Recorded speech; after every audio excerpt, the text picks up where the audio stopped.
আসসালামু আলাইকুম ও রহমতুল্লাহি ওয়া বারাকাতুহু। বিসমিল্লাহির রহমানির রহিম। জ্ঞান ফেরার পর জালালউদ্দিন শামসী তাবরিজীকে নিজের শায়েখ হিসাবে গ্রহণ করলেন। তারা প্রায় সব সময় একসাথে থাকতেন। দিন রাত তাদের ভেতর অত্যন্ত রহস্যময় ভাষায় কথাবার্তা হতো। শামসী তাবরিজীর সাথে জালালউদ্দিন 40 দিন ধরে নির্জনে সাধনা করেছিলেন। এই 40 দিন সাধনার পর থেকে জালালউদ্দিন হয়ে গেলেন পুরোপুরি অন্য মানুষ। প্রায় 2.5 বছর তাকে বিভিন্ন বিদ্যা শেখানোর পর একদিন হঠাৎ করে উধাও হয়ে গেলেন শামসী তাবরিজী। তাকে আর কখনো খুঁজে পাওয়া যায়নি। শামসী তাবরিজীর এই হারিয়ে যাওয়ার কষ্ট উলামা জালালউদ্দিন মোহাম্মদকে পরিণত করল এক বিরহ কাতর কবিতে। ইনি জালালউদ্দিন মোহাম্মদ রুমি আল বালখি। মানুষ তাকে মাওলানা বলে ডাকে। মাওলানা রুমি তার প্রিয়তম বন্ধু শামসকে হারিয়ে তাকে খুঁজতে পথে নামলেন। দামেশকের দিকে যাবার সময় তার মুখ থেকে বেরিয়ে এলো, why should I seek, I am the same as he, his essence speaks through me, I have been looking for myself. তারপর তিনি থেমে গেলেন, ফিরে চললেন কোনিয়ার দিকে। কোনিয়াতে যাবার পর তার মুখ থেকে একের পর এক কবিতার লাইন বেরিয়ে আসতে লাগলো। এসব কবিতার বেশিরভাগ তার ছাত্ররা লিখে রাখতেন, অনেকেই মুখস্থ করে রাখতেন। তার কাব্যের প্রথম সংকলন দিয়াউস শামসী তাবরিজী, এতে প্রায় আছে 44,000 লাইন কবিতা। রুমির জীবনের সেরা কাজ বলা হয় মসনবী-ই মানাভিকে।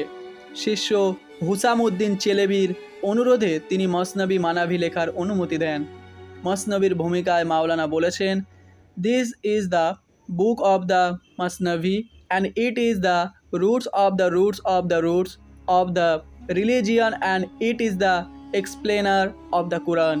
তার মুখ থেকে একের পর এক ঝরে পড়া 50,000 লাইনের একটিও বাদ পড়েনি তার ছাত্রদের কলমের গ্রাস থেকে। মসনবী সম্পর্কে প্রবাদ আছে, কুরআন যদি ফার্সি ভাষায় নাজিল হতো তবে মসনবীকে কুরআন বলে চালিয়ে দেওয়া যেত। প্রকৃতপক্ষে মসনবীর ভাব ও গড়ন বর্ণনা রীতি নেওয়া হয়েছে কুরআন আর হাদিস থেকে। রুমি বলেন, I am the servant of the Quran's as long as I have life, I am the dust on the path of Muhammad the chosen one. ইরানি গবেষক হাদি আল হারিরি দেখিয়েছেন, মসনবীর প্রায় 6,000 লাইন আসলে কুরআনের আয়াতের প্রায় সরাসরি অনুবাদ। এজন্যই ইরানে চালু আছে আরেকটি প্রবাদ বাক্য, তিনি রাসূল নন, তবে তারও একটা কিতাব আছে। রুমিকে বলা হয় ভালোবাসার কবি। তার একটা বিখ্যাত উদ্ধৃতি হচ্ছে, there are many ways to find Allah, amongst them I have chosen love. ধর্মের ভয়কেন্দ্রিক প্রচারের চেয়ে তিনি বেশি গুরুত্ব দিয়েছেন ভালোবাসার মাধ্যমে আল্লাহর নৈকট্য অর্জনকে। মাওলানার মতে হজরত মুহাম্মদ সাল্লাল্লাহু আলাইহি ওয়াসাল্লাম এসেছিলেন সমগ্র মাখলুকাতের জন্য আল্লাহর অনুগ্রহ হয়ে। তাই তার শিক্ষাকে শুধু নিজেদের জন্য নির্দিষ্ট করে নেওয়া সংকীর্ণ চিন্তার পরিচায়ক। এই শিক্ষা সবার জন্য। মাওলানা শিক্ষা দিয়েছেন মানুষকে ভালোবাসতে, সৃষ্টিকে ভালোবাসার মাধ্যমে স্রষ্টার কাছে যেতে। রুমি দেখিয়ে গেছেন ইসলামকে অনুসরণ করেই কিভাবে শত শত ধর্ম, ভাষা ও গোষ্ঠীর মানুষ শান্তিপূর্ণ সহাবস্থান করতে পারে। তুরস্ক, আফগানিস্তান আর ইরান, এই 3টি দেশের তিনি জাতীয় কবি।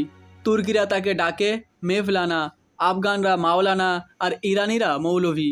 পাকিস্তানের জাতীয় কবি আল্লামা ইকবাল এবং বাংলাদেশের জাতীয় কবি কাজী নজরুল ইসলামও মাওলানা রুমির দ্বারা গভীরভাবে প্রভাবিত। রুমির ভালোবাসার কবিতা ছাড়িয়ে গেছে ধর্ম, দেশ, ভাষা আর সংস্কৃতির সীমানা।